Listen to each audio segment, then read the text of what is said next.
Bismillahirrahmanirrahim. Assalamualaikum warahmatullahi wabarakatuh.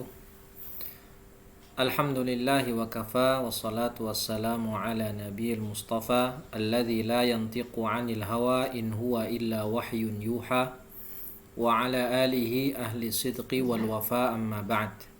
Fa as'alullaha ta'ala an yamunna lana bi'ilmin nafi' wal amali salih wa an yufaqihana fid din wa an yaftah lana futuhal arifin wa an yarzuqna al-ikhlasa fil aqwali wal a'mal Allahumma amin.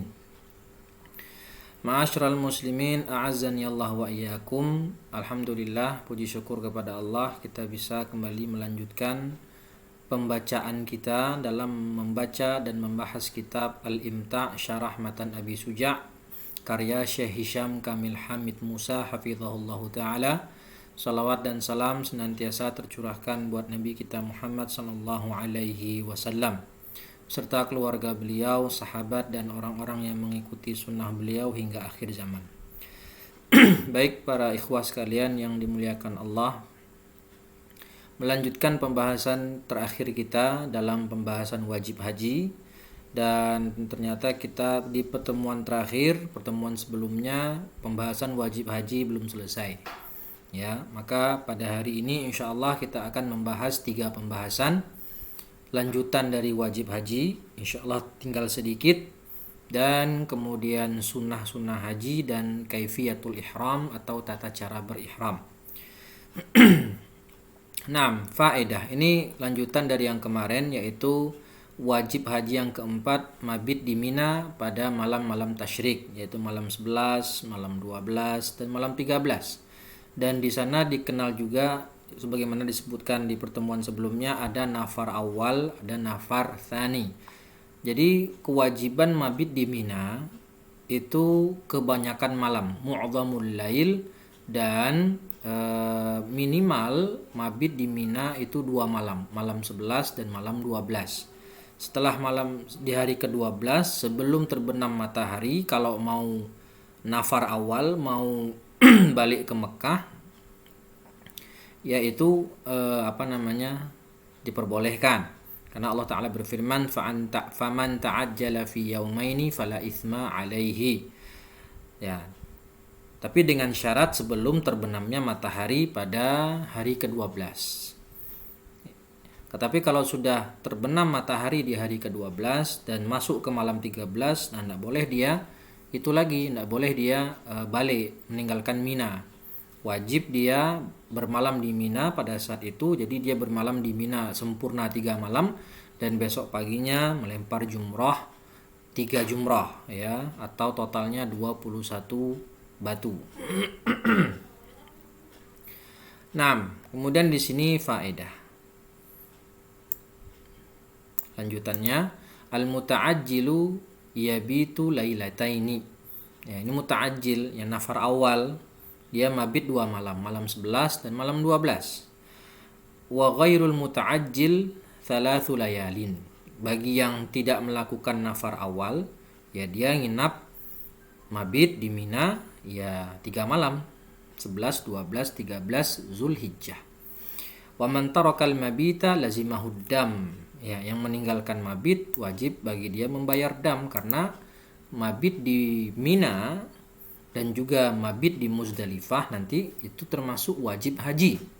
Dan wajib haji sudah kita sebutkan di awal, kalau dia adalah jika ditinggalkan tidak membatalkan haji, tetapi wajib ditutup dengan dam.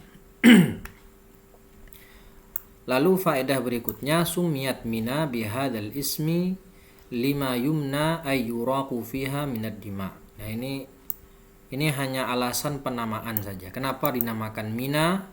Dari kata yumna ay yuraqu fiha minad dima.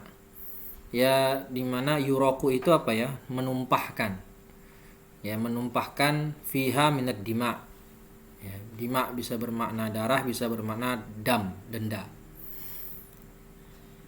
Wahia tattasi'u kullama zada adadul hujaji biqadrillahi ta'ala fatastaw'ibu kullal hujjaj, ya, au kullul hujjaj. Jadi Di antara keutamaan Mina ya, kalau saya tidak salah dalam kitab At-Taqriratus Sadidah itu disebutkan di antara kekhususan Mina. Ada banyak. Tapi yang disebutkan di sini cuma satu. Dia Mina itu atas kuasa Allah dia cukup menampung semua jemaah haji tiap tahun. Meskipun kita tahu jemaah haji tiap tahun bertambah terus, bertambah dan bertambah. Tapi dengan kuasa Allah, Mina itu cukup menampung semua jemaah haji. Ya, tentu ini dengan biqudratillah atas kuasa Allah. Oke. Itu di Mina ya. Dan di Mina tadi nginapnya atau mabitnya mu'dhamul lail. Mayoritas malam. Lalu ada lagi wajib yang kelima, al-mabitu bi Muzdalifah ay lailatun nahr. Ya, mabit di Muzdalifah pada malam Id atau pada malam 10 Zulhijjah. Wal muradu minal mabit biha wujuduhu fiha lahdatan minan nisfi tsani min lailatil Id. Jadi kalau mabit di Muzdalifah, pendapat yang mu'tamad dalam mazhab Syafi'i itu hanya sebentar. Tetapi sebentar itu bagian dari setengah malam yang kedua. Minan nisfi tsani min lailatil Id. Ini pendapat yang mu'tamad dan inilah yang di pendapatnya Imam An-Nawawi rahimahullahu taala khilafan lirrafi'i. Dalam Kifayatul Akhir disebutkan kalau An-Nawawi, dan ini pendapat yang mu'tamad, itu lahdzah. Sedangkan Imam Ar-Rafi'i dalam Kifayatul Akhir disebutkan mu'dhamul lail, sama seperti mabit di Mina. Ala kulli hal yang mu'tamad yaitu lahdatan sebagaimana yang disampaikan Imam An-Nawawi dan itu yang dituliskan di kitab ini. Jadi itu perbedaan antara mabit di Mina dan mabit di Muzdalifah. Mabit di Mina mu'dhamul lail dan minimal 2 malam. Kalau mabit di Muzdalifah itu lahdzah. Ya, hanya sebentar saja tapi pada setengah malam yang kedua. Wa yusannu an ya'khudha minha sab'a hasayatin li ramyi jumratil aqabah. Dan disunahkan ketika berada di Muzdalifah itu mulai mengumpulkan batu, kerikil-kerikil untuk dalam rangka melempar jumrah aqabah. Faedah. Man tarakal mabita bi Muzdalifah lazimahud dam. Ini sama tadi dengan Mina karena dia wajib haji. Ya. Naam, faedah summiyat al-Muzdalifatu bihadzal ismi li'annaha minal izdilaf wa huwa al-ijtima'u aw al-iqtirabu haitsu yaqtaribu an-nasu fiha ila al-haram. Kenapa dinamakan Muzdalifah? Karena di sana ada izdilaf. Apa izdilaf itu? Ijtima'. Ada perkumpulan atau iqtirab, ya, mendekat. Maksudnya bagaimana? Karena yaqtaribun nasu fiha ilal haram, karena orang-orang sudah mulai mendekati tanah haram. Nah, ini faedah tambahan saja, tidak ada kaitannya dengan hukum fikih. Kemudian wajib yang keenam, wajib haji yang keenam, tawaful wada', wajibun mustaqillun laisa minal manasik wa yakunu ba'da tamamin nusuk wa ba'da tamamin nusuki wa iradatil khuruji min Makkah. Wajib yang keenam itu adalah tawaf wada' dan dia adalah kewajiban yang mustaqil yang sebenarnya tidak masuk dalam manasik haji. Bahkan dilakukan setelah selesai manasik dan hendak keluar Makkah untuk kembali ke negerinya. Wa 'ala man tafal wada' an yakhruja min Makkah fa idza ta'akhkhara li ghairi 'udhrin fa 'alaihi an yu'ida tawafal wada'. Bagi yang telah selesai melakukan tawaf wada', hendaklah dia segera keluar dari kota Makkah, ya, Kalau dia selesai tawaf wada kemudian masih di Mekah tanpa ada uzur, ya, tanpa ada alasan tanpa ada hajat, maka wajib nanti bagi dia untuk mengulangi tawaf wada'nya. Dan tawaf wada' tadi kan dijelaskan wajibun mustaqil, ya, laisa khasan lil hajj awil mu'tamir lidzalika yahtaju ila niyatin mustaqillah. Ya, karena dia wajibun mustaqil maka perlu niat yang tersendiri, karena tidak hanya wajib bagi orang yang haji atau umroh, tapi juga setiap orang yang akan keluar meninggalkan kota Makkah, ya, maka wajib bagi dia melakukan tawaf wada. Kemudian dikatakan juga tambahan wa huwa wajibun ala kulli man arada mufaraqati Makkah ila masafatil qasri. Ya, itu jadi tadi tidak hanya wajib bagi orang yang haji atau umrah, tapi bagi siapa yang ingin meninggalkan kota Makkah, ya, ke negerinya, jaraknya baik jaraknya itu masafah qasar, meninggalkan kota Makkah ke negeri yang jaraknya itu jarak safar 83 kilo, atau jarak yang diperbolehkan untuk mengqasar salat, audunaha ila qasdil iqamah fima kharaja lahu, atau dia keluar meninggalkan Makkah tapi jaraknya tidak sampai 83 kilo. Ya, jaraknya tidak sampai 83 kilo, cuman dia berniat untuk iqamah. Ya, berniat untuk iqamah. Ini saya ambil dari kitabnya Zubdatul Fiqh Syafi'i karya Syekh Majid Al-Hamawi. Ya. Jadi bagi yang ingin meninggalkan kota Makkah, kalau dia akan keluar kota Makkah menuju negeri yang jaraknya itu safar 83 kilo, masafatul qasri, maka wajib dia melakukan tawaf wada. Atau dia akan meninggalkan kota Makkah ke daerah yang jaraknya tidak sampai 83 kilo atau tidak sampai masafatul qasri, cuman dia niat iqamah di sana, niat untuk mukim di sana, ya, maka wajib juga. Artinya mafhum mukhalafahnya, kalau dia meninggalkan kota Makkah ke daerah yang tidak sampai masafatul qasri dan tidak niat untuk mukim di sana, maka tidak wajib bagi dia untuk melakukan tawaf wada. Ya, tapi kalau di kitab Fathul Qarib Mujib, ya, mutlak.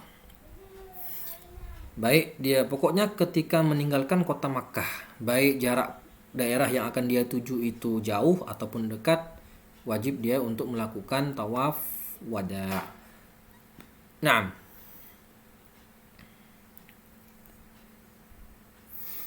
Lalu waman kharaja bila tawafi wada'in asa wa wajaba alaihi al-'audu lit-tawaf ma lam yablugh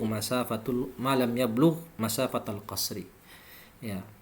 Kalau dia keluar kota Makkah tanpa melakukan tawaf wada', maka dia terhitung asa, bermaksiat, dan wajib bagi dia kembali ke kota Makkah untuk melakukan tawaf wada' selama dia masih jaraknya itu belum mencapai masafatul qasri. Jadi dia udah keluar kota Makkah, misalnya jaraknya baru 30 kilo, nah wajib dia balik untuk melakukan tawaf wada'.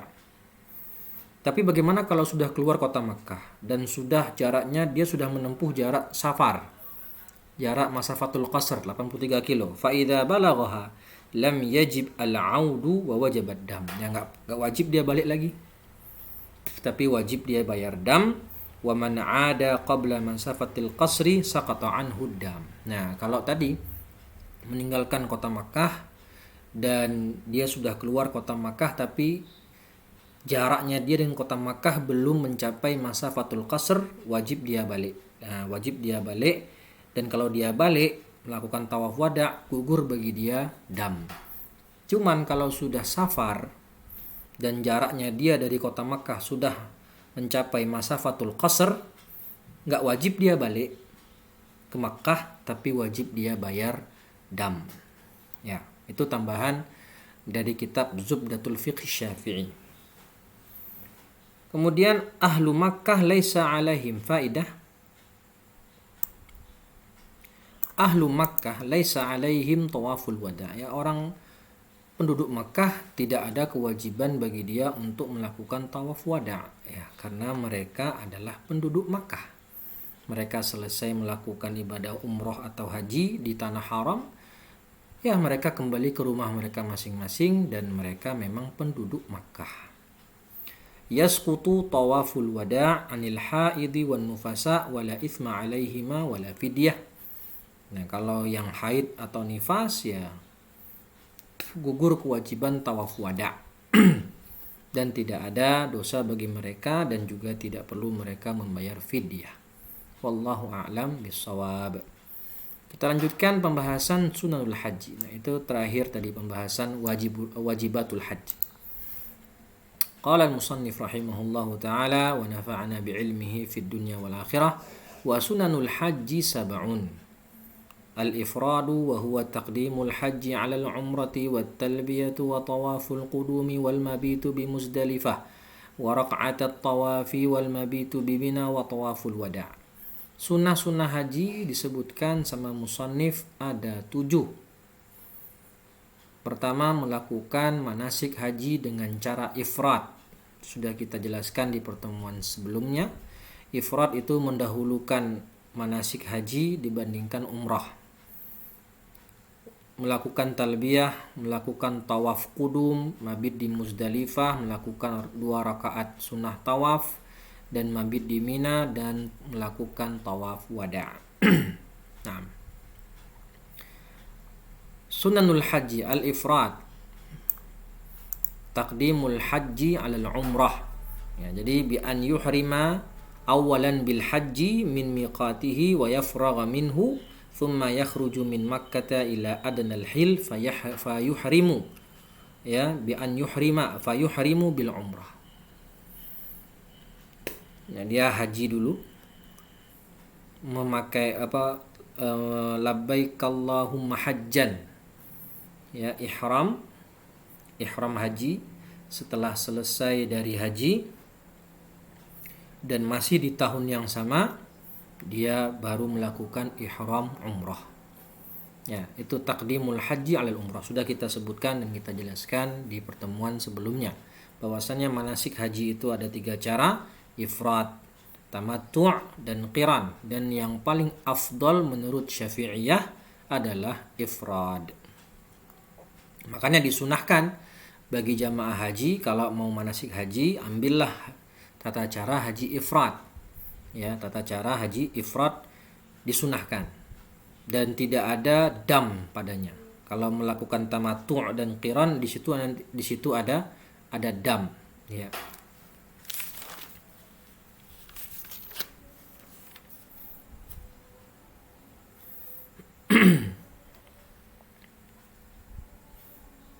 Nah, jadi hanya haji ifrad yang tidak ada dam. Dan ini yang paling afdal menurut Syafi'iyah. Kedua, at-talbiyah, melakukan talbiyah. Ma'khudun min labbaika ay tu'u amrika. Ya, mentaati perintahmu wahai Allah. Au tau'a amrika. Wa hukmuha sunnah, hukumnya sunnah. Wa yutlabu fiha raf'us sawti lirrijal ammal mar'atu fa tasurru biha. Ya, laki-laki disunahkan untuk meninggikan suara, raf'us saut, dan bagi perempuan fatasirru biha, ya, disirkan. Wa yukrahu an tajhara bitalbiyah. Nah, bagi wanita makruh untuk mengeraskan suara talbiyah. Di hadits Usamah bin Zaid radhiyallahu anhuma, lam yazal an-nabiy sallallahu alaihi wasallam yulabbi hatta rama jamratal aqabah. Rawahul khamsah walakin inda ar-rami aw inda ar-rami yustahabbu takbir. Ya, jadi ketika melempar jumrah itu disunahkan takbir. Jadi ada bacaan zikir tersendiri. Nah, jadi melakukan talbiyah yusannul iktsari minat talbiyah fi dawamil ihram illa fi mawadhi'in laha dzikrun makhsus karamil jamrah wat tawaf was sa'i wal wuquf. Ya. Jadi kita orang yang melakukan haji atau umrah atau melakukan manasik haji itu ya disunahkan memperbanyak talbiyah selama ihram, kecuali di beberapa keadaan seperti melempar jumrah itu punya zikir khusus yaitu bertakbir. Lalu tawaf punya juga zikir khusus, sa'i juga ada zikir khusus, begitu juga saat tawaf itu juga punya zikir khusus dan bahkan disunahkan untuk membaca Al-Quran saat tawaf, saat wukuf. Taib. Yusannu ba'da talbiyati as-salatu ala Rasulillah sallallahu alaihi wasallam wa su'alul jannati wan najatu minan nar wa su'alul jannati wan najati minan nar wa du'a'u bima sya'a al-haji awil mu'tamir. Setelah talbiyah disunahkan untuk mengucapkan sholawat Nabi. Nah, bagaimana maksudnya? Apakah setiap selesai talbiyah itu membaca sholawat, atau selesai talbiyah dari awal sampai akhir dulu baru membaca sholawat? Kalau dalam syarahnya Syekh Labib itu ada ulama yang mengatakan setiap selesai 3 kali talbiyah maka bersolawat. Tapi dari zahir dari kalimat musannif atau pensyarah, setelah selesai talbiyah bersolawat. Ya, ala kulli hal, ya di situ ada beberapa pendapat ulama. Ya, ada yang mengatakan setiap selesai talbiyah secara zahirnya begitu, atau selesai talbiyah dari awal sampai akhir dulu baru melakukan sholawat, atau setiap 3 kali talbiyah selesai membaca sholawat. Apalagi disunahkan setelah talbiyah ya berdoa sama Allah untuk dimasukkan ke surga, minta surga sama Allah dan diselamatkan dari azab api neraka. Dan juga disunahkan juga berdoa apa saja yang diinginkan bagi orang yang melakukan haji atau umrah. Waktunya kapan? Bagi orang yang umrah itu dimulai dari ihram sampai dia melihat Ka'bah, waktu bertalbiyah. Bagi orang yang haji itu ketika ihram sampai melakukan amalan-amalan yang menjadi sebab-sebab tahallul, ya, seperti melempar jumrah, al-halqu, memotong rambut, dan tawaf. Nah, jadi melempar jumrah dan tawaf itu kan tadi disebutkan di hadis juga disebutkan di sini Nabi Muhammad senantiasa bertalbiyah sampai kapan? Sampai melempar jumrah Aqabah. Dan dalam melempar jumrah itu kan ada zikir tersendiri, zikir khusus, begitu juga dengan tawaf. Wa tata'akkadu 'inda as-su'udi wan nuzuli wa taghayyuril ahwali lailan wa naharan. Dan lebih disunahkan lagi bertalbiyah itu ketika beberapa keadaan seperti menanjak, jalan yang mendaki atau menanjak atau turun, ya, atau naik kendaraan, turun kendaraan, dan berubahnya siang dan malam, ya, berubahnya siang dan malam. Nah, lafaz talbiyah bagaimana? Ini sudah masyhur, labbaik Allahumma labbaik, labbaik la syarika laka labbaik, innal hamda wan ni'mata laka wal mulk la syarika lak. Nah, kemudian sunnah yang ketiga tawaf al-qudum. Wa yakunu 'inda dukhuli Makkah qabla al-wuqufi bi Arafah, fa in dakhala ba'da al-wuqufi bi Arafah fa 'alaihi an yatufa tawaf al-ifadah lidukhuli waqtihi. Tawaf kudum itu berlaku bagi siapa saja yang memasuki kota Makkah, siapa saja. Berkebalikan dengan tawaf wada' tadi kan. Kalau tawaf wada' bagi siapapun yang akan meninggalkan kota Makkah Sedangkan tawaf kudum siapapun yang memasuki kota Makkah. Bagi jemaah haji ya ketika dia masuk kota Makkah sebelum dia melakukan wukuf di Arafah disunahkan tawaf kudum dulu. Tapi kalau dia fa in dakhala ba'dal wukuf, kalau dia masuk kota Makkah setelah wukuf di Arafah baru dia masuk kota Makkah. Mathalan, fa alaihi an yatufa tawafal ifadah, ya, maka wajib bagi dia melakukan tawaf ifadah karena ini bagian dari rukun. Ya, bagian dari rukun. Karena kan tawaf ifadah itu termasuk di antara 5 amalan haji yang dilakukan pada hari ke-10 Dzulhijjah, sebagaimana yang sudah kita sebutkan di pertemuan-pertemuan sebelumnya.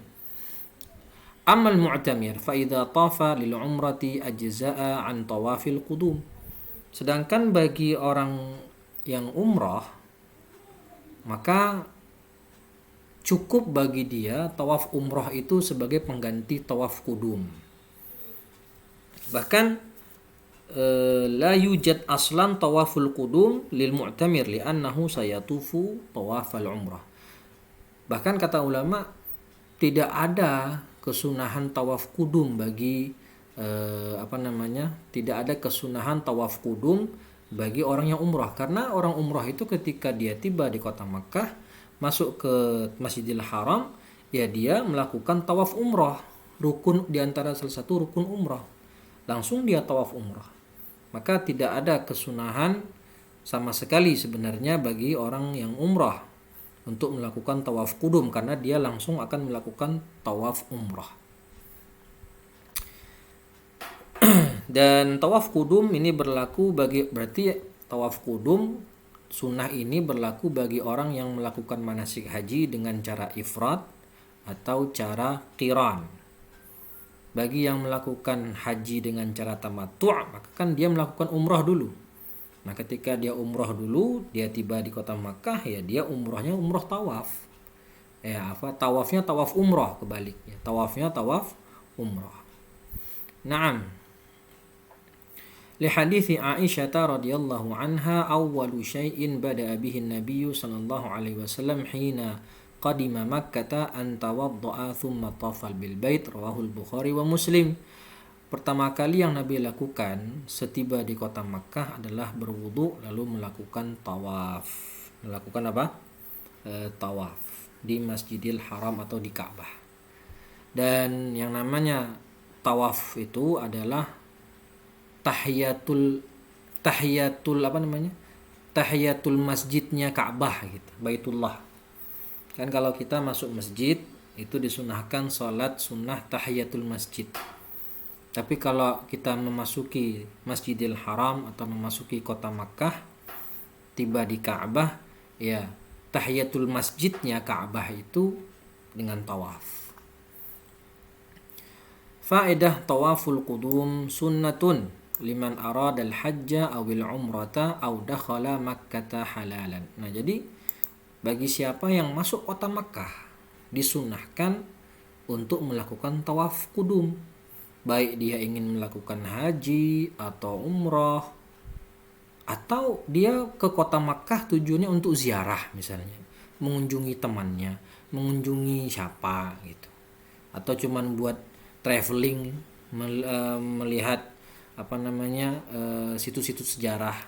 Jadi dia masuk ke kota Makkah nggak ada niat haji atau cuma buat jalan-jalan atau belanja atau ziarah apapun, tetap disunahkan buat dia melakukan tawaf kudum. Faedah.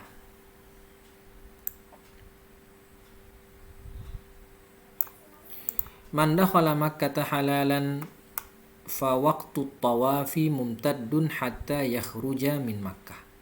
Ya, kalau dia masuk kota Makkah dalam keadaan halalan, artinya tidak dalam keadaan ihram, berarti kan dia masuk kota Makkah bukan untuk melakukan manasik.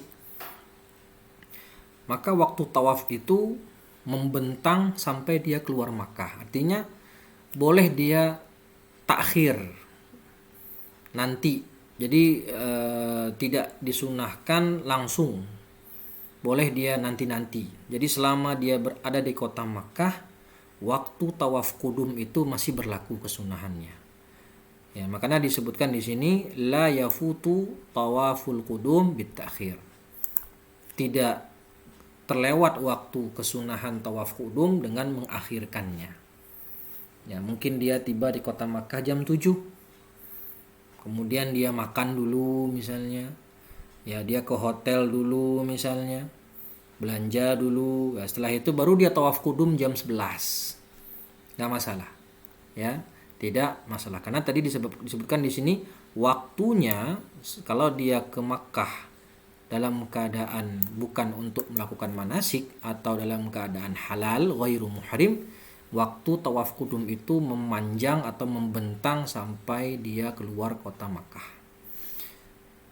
Kesunahan yang keempat disebutkan sama musannif Abi Suja', yaitu mabit di Musdalifah, wal asah annahu minal wajibat wa qad sabaqa syarhu. Yang sahih dan mu'tamad dalam mazhab Syafi'i, mabit di Musdalifah itu bagian dari wajib haji yang sudah kita bahas sebelumnya. Kemudian yang kelima itu melakukan sholat sunnah 2 rakaat tawaf. Jadi setelah tawaf melakukan sholat sunnah. Sunnatun an yusalliha ba'dal faraghi minat tawafi khalfa maqami Ibrahim. Ini tempat yang paling utama untuk melakukan sholat sunnah tawaf. Setelah selesai tawaf 7 kali, lalu melakukan sholat sunnah 2 rakaat di mana? Di belakang maqam Ibrahim alaihissalam. Ini tempat yang paling utama. Ya, dalam Fathul Qarib disebutkan ada 4 urutan. Pertama ya di maqam Ibrahim. Kalau bukan di sana, tidak bisa di sana, maka bisa di Hijr Ismail. Di Hijr Ismail. Kalau nggak bisa juga di Masjidil Haram. Di Masjid Haram itu dimanapun kita selama masih lingkungan Masjidil Haram, boleh melakukan sholat sunnah tawaf di situ. Yang keempat, di tempat manapun baik di haram ataupun di luar haram. Ya, jadi ada 4 urutan. Paling afdal ya di maqam Ibrahim, di belakang khalfa maqami Ibrahim. Di belakang maqam Ibrahim. Kedua, yang afdalnya ya di Hijr Ismail. Yang ketiga, di manapun tempat selama masih dalam lingkungan Masjidil Haram. Yang keempat, itu yang ketiga. Yang keempat, di tanah haram ataupun di luar haram. Lalu bacaan sholatnya apa? Rakaat pertama, yaqra'u ba'dal fatihati al-kafirun fi raka'atil ula wa yaqra'u fi thaniyati ba'dal fatihah al-ikhlas. Rakaat 1 membaca kafirun, rakaat yang kedua membaca surat al-ikhlas. Di hadithi Abdullah bin Umar radhiyallahu anhuma, kana Rasulullah sallallahu alaihi wasallam idza tafa fil haji wal umrati awwalu ma yuqaddimu fa innahu yas'a thalathata atwafin bil bait thumma yamshi arba'ah thumma yusalli sajdataini thumma yatufu baina safa wal marwah. Rasulullah sallallahu alaihi wasallam jika telah melakukan tawaf haji dan umrah, pertama kali beliau lakukan ya ketika melakukan tawaf 3 putaran itu Nabi lari-lari kecil. Ya, lari-lari kecil. Apa itu? Raml. Ya, apa itu? Ramlun. Ya. Melakukan lari-lari kecil. Dan sisanya kan ada 7 putaran. 3 putaran lari-lari kecil, dan sisanya 4 putaran sisa itu dengan berjalan seperti biasa. Setelah itu, ini dia syahidnya. Syahid dari hadis ini, setelah tawaf beliau melakukan sholat sunnah 2 rakaat. Setelah itu baru melakukan sa'i baina safa wal marwah. Sunnah yang keenam, mabit di Mina, dan yang mu'tamad bagaimana tadi telah kita sampaikan, dia termasuk perkara wajib haji, bukan perkara sunnah haji. Dan yang terakhir, sunnah yang terakhir tawaful wada', dan tadi juga kita sebutkan tawaf wada' bagian dari wajib haji dan bukan sunnah haji. Makanya di sana nanti ada kewajiban membayar dam jika tidak melakukannya. Wallahu a'lam bissawab. Kita masuk ke pembahasan yang terakhir, kaifiyatul ihram. Qala al-musannif rahimahullahu ta'ala wa yatajarradu ar-rajulu 'inda al-ihram 'inda al-makhiti wa yalbasu izaran wa ridaan abyadaini. Ketika melakukan ihram, hendaklah laki-laki itu tidak menggunakan pakaian yang berjahit, al-makhit, wa yalbasu izaran, dan memakai izar, itu bagian bawah, pakaian yang di bawah menutupi, yang dimulai menutupi as-surah wa rukbah, dan memakai rida, ya, pakaian yang di atas, dan disunahkan dengan menggunakan warna putih sebagaimana hadis Nabi sallallahu alaihi wasallam, ilbasu min thiyabikum al-bayad fa innaha min khairi thiyabikum wa kafinu fiha mautakum. Pakailah pakaian yang putih dari pakaian kalian, karena pakaian putih itu sebaik-baik pakaian, dan kafanilah orang-orang yang meninggal di antara kalian dengan pakaian putih tersebut. Nah, menggunakan pakaian yang makhit, ya, dalam Hasyiah Al-Bajuri beliau menuliskan law abbara bil muhit. Nah, kalau musannif itu mentakbirnya dengan kalimat muhit, bukan makhit, berjahit, lakana al-aula liifadatihi man'i nahwil mansuj wal ma'qud lil mukhit walau bi'adwin min a'dha'il badan. Jadi tidak hanya pakaian yang tidak berjahit, tidak hanya pakaian yang berjahit. Jadi selama pakaian itu namanya muhit, ya, artinya membentuk lekuk tubuh, ya, seperti, atau dia ditenun, mansuj, atau apapun, ya, seperti dicontohkan dalam kitab Hasyiah Al-Bajuri itu seperti baju besi, dir'un. Baju besi kan nggak dijahit, tapi tetap nggak boleh memakai pakaian tersebut ketika ihram. Jadi kata Imam Al-Bajuri, afdalnya menggunakan lafaz muhit, ya, afdalnya menggunakan lafaz muhit. Kalau hanya pakaian yang berjahit, berarti bisa juga seperti baju besi pakai untuk ihram, kan dia nggak berjahit, ya, atau yang diikat, ya, walau bi'udwin min a'dha'il badan, diikat di salah satu anggota badan, ya. Taib. Ay yatajarrad al-hajju awil mu'tamiru ar-rajulu min thiyabihil mukhitah aw min thiyabihil makhitah allati yalbasuha min jilbabin aw taqiyatin aw ghairi dhalik wujuban.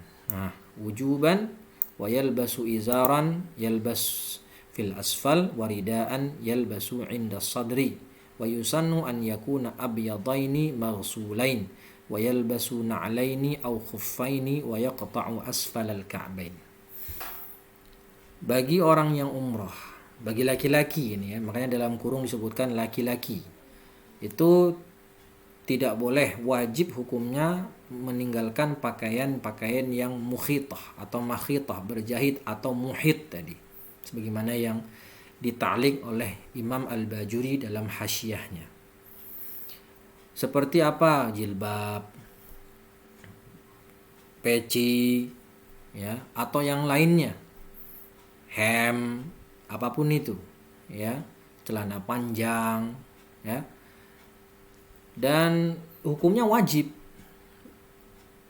harus memakai pakaian ihram yang masyhur itu, ya. Hukumnya wajib untuk tidak menggunakan pakaian-pakaian yang berjahit atau yang ditenun atau yang lain, yang muhit tadi. Dan dia memakai izar bagian bawah, dan rida bagian atas. Wa yusannu an yakuna abyadain. Nah, disunahkan kalau bisa warnanya putih, sebagaimana tadi hadis Nabi yang kita baca. Dan maghsulain, yang sudah dicuci, artinya bersih lah, ya, bersih. wa yalbasu na'lain. Nah, disunahkan dan memakai apa? Dan wajib dan juga memakai sendal. Ya, sendal. Atau dia punya khuf tapi dipotong mata kakinya, itu bagian mata kaki supaya kelihatan mata kaki. Ya. Jadi yang boleh dipakai saat melakukan ihram, sendalnya itu ya sendal yang kelihatan jari kakinya dan mata kakinya. Ya, dalam Hasyiah Al-Bajuri juga disebutkan itu ada 3 jenis, ada khuf, ada al-babuj, ada na'al. Khuf ya kita tahu khuf menutupi jari-jari kaki dan mata kaki, itu khuf. Lalu ada juga sendal yang hanya menutupi jari-jari kaki aja. Ya kan, ada sendal begitu kan? Sendalnya itu hanya menutupi jari-jari kaki saja, tapi mata kakinya kelihatan. Boleh nggak pakai sendal yang kayak begitu? Nggak boleh. Nah, bolehnya itu sendal yang memang kelihatan mata kakinya, seperti sendal eger kalau di Indonesia ya, sendal eger atau sendal jepit. Jadi kelihatan jari kaki dan mata kaki. Itulah yang boleh dipakai saat ihram. Sedangkan khuf dan babuj tadi itu tidak diperbolehkan. Amal mar'atu ya fatakshiful wajha wal kaffain. Bagi wanita ya menutup seluruh tubuhnya kecuali wajah dan tangannya. Wa talbasu ma sya'at wa yusannu laha an talbasa thiyab al-bayda wa lam tashuf 'anil jasad. Jadi wanita saat melakukan ihram nggak boleh pakai cadar, dibuka cadarnya. Laki-laki nggak boleh pakai topi, ya. Dan wanita boleh pakai pakaian apa saja, terserah, selama menutup aurat dan tidak transparan dan juga tidak ketat tentunya kan. Ya, pakaian syar'i lah. Yang penting membuka wajah dan tangannya. Dan disunahkan memakai yang warna putih. Adillah. An Ibnu Abbas radhiyallahu anhuma anna Rasulullah sallallahu alaihi wasallam labisa izarahu wa ridaahu. Nabi Muhammad itu ketika ihram menggunakan izarnya dan ridanya. Rawahul Bukhari. Wa ruwiya an Ibnu Umar radhiyallahu anhuma anna Nabiyya sallallahu alaihi wasallam qala man lam yajid an-na'laini fayalbas khuffain. Ya, fayalbas khuffain. Kalau enggak ada sendal maka pakailah khuf. Wal yaqta'huma asfala minal ka'bain, dan khufnya itu dipotong supaya mata kakinya kelihatan. Rawahul Bukhari wa Muslim wa Abu Daud. Wa qauluhu sallallahu alaihi wasallam la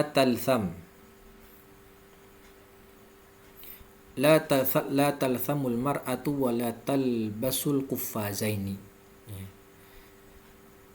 Wanita itu taltham ya, tidak boleh menutup wajah dan tidak boleh menggunakan kuffaz atau qaffaz. Apa itu? Sarung tangan ya saat melakukan ihram. Hadis Bukhari dan Tirmidzi dan Ahmad. Faedah. Amarallahu ta'ala azza wa jalla al-muhrima bitajarrudi min lubsil makhiti ma'al ilmi anna minal adab inda mulaqatil akabir labisa afkharu thiyab. Kenapa Allah menyuruh kita hambanya ketika melakukan ihram itu untuk melepaskan pakaian-pakaian yang berjahit? Padahal adabnya ya ma'al ilmi anna minal adabnya kalau seseorang itu akan menemui orang yang jabatannya lebih tinggi daripada dia atau derajatnya lebih tinggi daripada dia, itu memakai afkharus thiyab, memakai pakaian-pakaian terbaik. Ya, kayak kita rakyat Indonesia kalau diundang ke istana oleh Pak Presiden misalnya, ya tentu pakai pakaian yang terbaik, jas atau kemeja, ya kan? Atau pegawai diundang oleh bos, maka pakai pakaian yang terbaik, itu kan adabnya. Tapi kenapa ketika ihram kita kan hamba, kita akan menghadap Allah Subhanahu wa taala dalam ibadah haji. Kenapa kok diperintahkan untuk meninggalkan pakaian-pakaian mewah tadi? Hanya menggunakan pakaian ihram yang putih itu. Ya, pakaian sederhana. Kenapa? Jawabannya innama umiral abdu bimithli dzalika isyaratan ila anna minal adab min kulli mudhnibin an ya'tiya rabbahu khashi'an dhalilan mutajarridan min jami'il ala'iqid dunyawiyyah liyaqbalahu sayyidu wa yakhla'u alaihi khal'ar ridha. Ini dia jawabannya. Karena ketika kita menemui Allah atau menghadap Allah dalam ibadah haji itu terdapat isyarat. Ya, Allah memerintahkan kita untuk melepaskan pakaian-pakaian berjahit itu terdapat isyarat bahwasannya anna minal adab, di antara adab bagi setiap orang yang pendosa kayak kita ini, min kulli mudznibin, setiap hamba yang berdosa, karena hamba umat manusia itu kan tempat letaknya kesalahan dan dosa. Hanya nabi yang maksum terjaga dari kesalahan dan dosa. Nah, manusia itu ketika menghadap Allah, dia sedang membawa banyak dosa ketika akan melakukan ibadah haji atau umrah. Maka hendaknya dia menghadap Allah itu dalam keadaan khusyuk dan merendahkan diri, menghinakan diri di hadapan Allah. Sehingga dan juga melepaskan segala bentuk perhiasan duniawi, pernak-pernik duniawi, supaya liyaqbalahu sayyid, supaya tuannya itu menerimanya dan dia melepaskan pernak-pernik duniawi tadi dengan sukarela. Ya, jadi di sini ada pelajaran penting bagi orang yang melakukan manasik haji atau umrah, setinggi apapun dia, meskipun dia seorang jenderal besar, seorang presiden, mempunyai jabatan yang tinggi, tapi ketika datang ke tanah suci untuk melakukan haji atau umrah, maka dia menggunakan pakaian yang sangat sederhana. Pakaiannya itu sama dengan pakaian rakyat biasa. Ya kan nggak ada presiden ketika di Makkah itu pakaiannya beda sendiri daripada yang lain, nggak ada. Ini menunjukkan kalau kita itu sama semua di mata Allah. Yang membedakan hanyalah ketakwaan. Inna akramakum indallahi atqakum. Begitu pula saat kita wafat nanti. Nggak ada orang Islam wafat menggunakan pakaian kebesaran, baju bintang 5-nya itu dipakai di kuburan. Nah, orang Islam kalau wafat dikafanin pakai kain kafan, semuanya begitu, bajunya sama, ya, makamnya, kuburannya sama-sama di bawah tanah. Ini menunjukkan bahwasannya ya jangan kita tertipu oleh dunia ini, ya, karena kita pendosa semuanya di sini. Tapi bedanya kalau hamba Allah ketika melakukan dosa, dia bertaubat, bukan malah bangga dengan dosanya, bukan malah memviralkan dosanya. Kalau iblis berbuat dosa malah ngeyel dan kurang ajar sama Allah. Ya, kita ngikut Nabi Adam atau ngikut iblis. Nabi Adam berbuat dosa langsung sujud. Rabbana zalamna anfusana, kan begitu. Wa illam taghfir lana wa tarhamna lanakunanna minal khasirin. Nah, kalau iblis udahlah berbuat salah ngeyel lagi. Ya, engkau menciptakannya dari tanah dan aku dari api, kemudian malah minta ditangguhkan kematiannya sampai hari kiamat. Ya, taib. Ini faedah tambahan saja. Faedah yang lain, idza ahrama ar-rajulu bimalabisin makhitah fa alaihi fidyah. Nah, ini kalau dia melakukan ihram dengan pakaian yang berjahit tadi, maka wajib dia membayar fidyah. Oke. Masalah. La yajuzu satur ra'si lirrijali walau bi ghita'in kal battaniyah amma asy-syamsiyah allati la taltafu bir ra'si fa mubahah. Kan laki-laki tidak boleh memakai penutup kepala seperti topi, kopiah, ya, atau apa itu yang kayak orang Saudi pakai itu, nah gitu ya, atau songkok atau apa, sorban, ya tidak boleh. Tapi kalau syamsi ya yang untuk menutupi kepalanya dari teriknya matahari, seperti dia megang payung, ya boleh. Yang mana itu tidak langsung terikat di kepala, tidak langsung nempel di kepala, seperti sorban atau peci, ya payung, ya itu dibolehkan. Atau dia megang buku gini, ya, panas misalnya, dia tutup kepalanya pakai buku, ya itu tidak termasuk, ya itu tidak termasuk. Faedah al-afdal ar-rida'u wal izaru al-jadidani thumma al-maghsulan. Ini yang afdal, rida dan izarnya itu baru. Kalau enggak baru ya bersih, apa, maghsulan, ya, au nadhifain, bersih. Kalau udah bisa beli baru bagus.